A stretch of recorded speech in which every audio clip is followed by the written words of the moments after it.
મારું નામ પ્રજાપતિ નરસિંહભાઈ શેધાભાઈ, ગામ પાટસણ, તાલુકો સરસ્વતી, જિલ્લો પાટણના રહેવાસી. હું છેલ્લા 3 વર્ષથી પ્રાકૃતિક ખેતી કરું છું. એમાં મને બહુ સારામાં સારો ફાયદો રહેશે.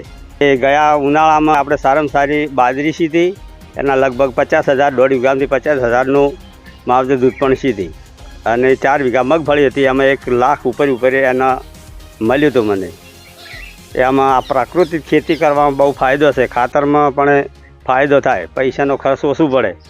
પછી આ બધું 10-12 વયની વનસ્પતિનું પાણી દ્રાવણ બનાવીને છોટને એમાંથી કોઈ કાતરો, કોઈ ઈયળ પડતી નથી. દેશી ગાયના આધારે આ ખેતી કરું છું, પ્રાકૃતિક ખેતી. એનું સાણ, દૂધ બધું કોમમાં લાગે છે. એનું ગૌમૂત્ર, એનું હું જીવામૃત બનાવી અને એનો છંટકાવાલું અને પાણી હારી ફુવારામાં જવા દઉં છું. એના માટે બહુ સારામાં સારું રહેશે, રિઝલ્ટ સારું મળે. અને હું આજુબાજુના ખેડૂતોને એ સલાહ આપું છું કે તમે આવી રીતની ખેતી કરો તો તમને ફાયદો રહેશે અને આપણે હાનિકારક ઓછું થાય. એ માટે હું સલાહ એમને આપું છું.